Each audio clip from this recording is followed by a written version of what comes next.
नाम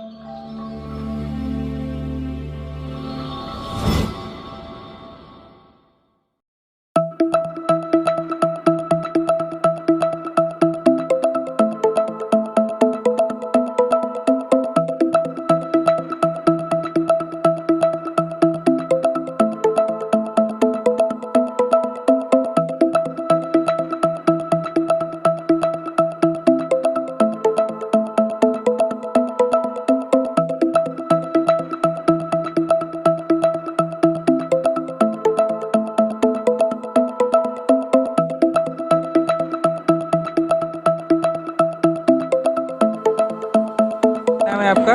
मेरा नाम तृप्ति सिंह है और मैं 9th B में पढ़ती हूँ। हाँ। ये रंगोली बेसिकली हम लोग इसलिए बना रहे हैं क्योंकि हमारे जो आज़ादी के 75 वर्ष पूरे होने वाले हैं, तो हम लोग को उसे एक फेस्टिवल की तरह बनाना है और कोई भी फेस्टिवल बिना उत्सव के अधूरा है। तो हम लोग उसी महोत्सव में एक अपना छोटा सा योगदान दे रहे हैं और इस रंगोली का जो थीम है वो है जीत की जिद। मतलब जैसे हमारे स्वतंत्रता सेनानियों ने भी एक जिद थी उनकी कि हमारे इस गुलाम देश को आज़ाद करेंगे, उसी तरह उनकी जिद का ये परिणाम है कि आज हम एक आज़ाद देश में सांस ले रहे हैं।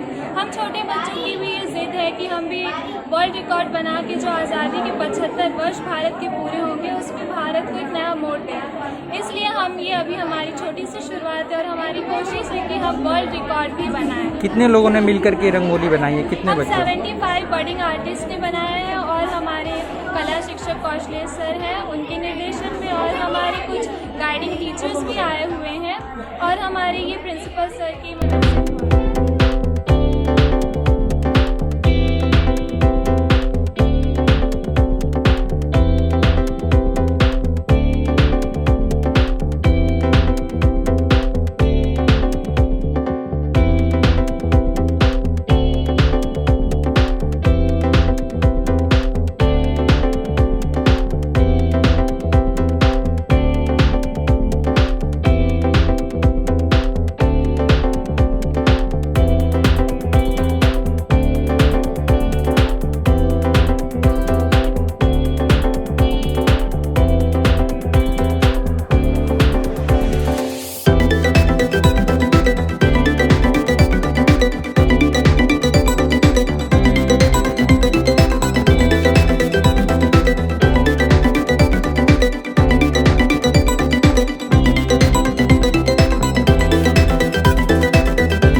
आज हमने आज़ादी का अमृत महोत्सव के अंतर्गत जीत की जिद, ये हमारी टैगलाइन थी और हमने इस पे रंगोली बनाई है।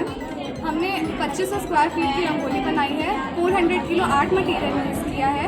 हम लोग 75 आर्टिस्ट हैं और हम लोगों ने पूरी कोशिश की है कि जिस तरह से हमारे महान लोगों ने हमें आज़ादी दिलवाई थी वैसे हम कुछ अच्छा करें और कुछ ऐसा करें जिससे हमारे भारत का नाम रोशन हो। किन किन की चीज़ों का इस्तेमाल किया गया इस रंगोली में? हम लोगों ने सैंड कलर्स का इस्तेमाल किया है, सूची का इस्तेमाल किया है और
मेरा नाम शिवांशी विश्वकर्मा है और मैं विद्यापीठ से पढ़ाई की हूँ।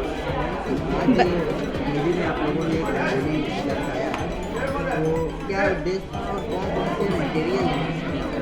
ये हमने बनाया है आज़ादी का जो 75वां वर्ष कंप्लीट होने वाला है उसको मैंने ये प्रदर्शित किया है।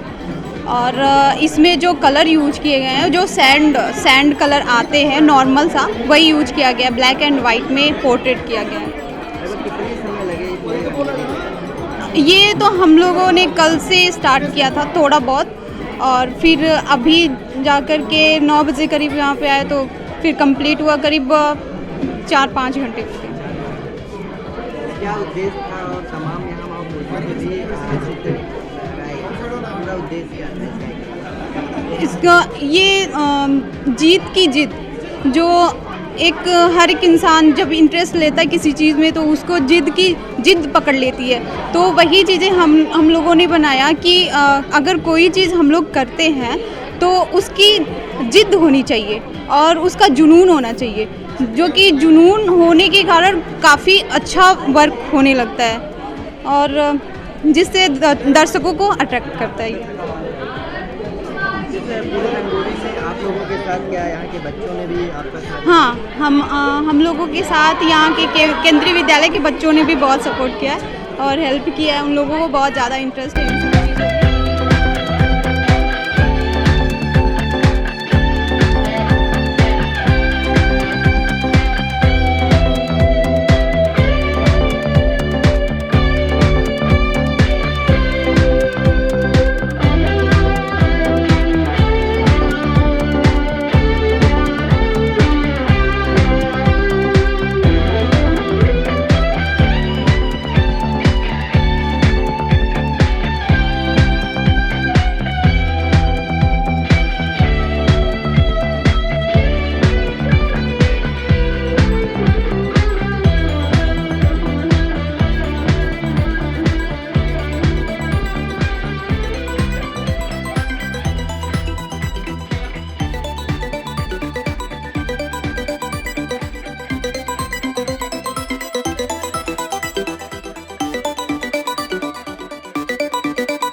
देखिए देख के मैं बहुत प्रभावित हूँ और पहले तो मैं प्रिंसिपल साहब को, डिप्टी कमिश्नर साहब को, यहाँ के शिक्षकों को, विद्यार्थियों को और सभी सपोर्ट जो लोगों ने सपोर्ट किया, सहायता दी, इसमें सबको बधाई देना चाहूँगा। ये बच्चे हमको बताया गया कि क्लास 5 से 12 तक के हैं, तो आप उनका ज़रा सोच देखिए, क्या उनकी सोच है और वो क्या करना चाहते हैं। और उससे भी ज़्यादा इम्पोर्टेंट ये है कि उन्होंने जो टाइटल ली कि जीत की जिद, तो हम इस जनरेशन में यही चाहते हैं। देखिए, अगर हम अपने संस्थापक मालवीय जी की बात करें तो उनका विचार यही था, जब उन्होंने 1915-16 में इस यूनिवर्सिटी को बनाने की कोशिश की तो उनका यही था कि ये विश्वविद्यालय डॉक्टर, इंजीनियर और IAS PCS बनाने के लिए नहीं कर रहे हैं। ये विश्वविद्यालय वो स्थापित कर रहे हैं कि जिसमें देशभक्त निकलें, जिनका अपना आचरण हो और जिनकी पहली जो अगर प्रायोरिटी है तो वो देश हित है, उसके बाद समाज और फिर अपना हित सबसे अंत में है। तो जो लोगों ने यहाँ भावनाएं दिखाई और जो बनाया है, ये काबिल तारीफ़ है और मुझे पूरी उम्मीद है कि ये बच्चे आगे अपने भविष्य उनका उज्जवल है और कुछ न कुछ वो देश के लिए ज़रूर करेंगे। कहीं ना कहीं पाठ्यक्रम में अगर महापुरुषों के योगदान को और बेहतर तरीके से जो है संजोया गया होगा तो क्या हमारे बच्चे और भी ज़्यादा जागरूक इन प्रोग्राम्स के माध्यम से तो है, लेकिन कुछ और भी। देखिए, मैं आपको बधाई देना चाहता हूँ कि आपने ये सवाल पूछा। 70 साल हो गए इस देश में आज़ादी को, लेकिन 75 साल, लेकिन किसी ने नहीं सोचा हमको क्या इतिहास बताया गया। मुझे याद है कि जब मैं 59-60 में पढ़ता था तो हमको मुग़लों का, अंग्रेज़ों का, ईस्ट इंडिया कंपनी, कितने हमारे राजा ऐसे हैं। जैसे अब ये देखिए, आज सनातन धर्म है तो विक्रमादित्य जी की वजह से है, कितना पढ़ाया जाता है। तो मैं तो बधाई दूंगा माननीय प्रधानमंत्री को और इस सरकार को कि उन्होंने इस पे ध्यान दिया और हमारा इतिहास वापस ला रहे हैं। क्योंकि अंग्रेज़ों ने सबसे पहला काम यही किया कि अगर भारतवर्ष पे उनको राज करना है तो पहले तो इनकी संस्कृति को ख़त्म कर दो, इनकी गुरुकुल की शिक्षा को ख़त्म कर दो, इनके जो संस्कार उनको ख़त्म कर दो। और आज आप ये देखिए कि बात तो करते हैं हिंदू हैं, सनातन धर्म है, आज के बच्चों को नहीं पता है। और दुख इस बात का है कि उनके जो अभिभावक हैं उसमें क्रेडिट लेते हैं कि देखो हमारा बच्चा कितना एडवांस है, कि उनको पता नहीं है। तो ये बहुत ज़रूरी है। और मैं यहाँ आपको बताना चाहूँगा कि 1915 में एनी बेसेंट और भगवान दास जी ने एक किताब लिखी थी सनातन धर्म, वो यहाँ नहीं मिली, वो हमको कैलिफोर्निया की लाइब्रेरी से मंगानी पड़ी, फिर पता लगा यहाँ थियोसॉफिकल सोसाइटी में है। तो मैं उसका हिंदी अनुवाद करा रहा हूँ क्योंकि मैं ये चाहता हूँ कि सारे हिंदू बच्चे, हिंदू के और भी उसको पढ़ें। वो कोई धर्म नहीं है, this is way of life, Sanatan Dharma. और इतनी बढ़िया किताब है कि उसमें पूरा लिखा हुआ है, और जो उसको एक बार पढ़ लेगा वो समझ जाएगा कि सनातन धर्म क्या है।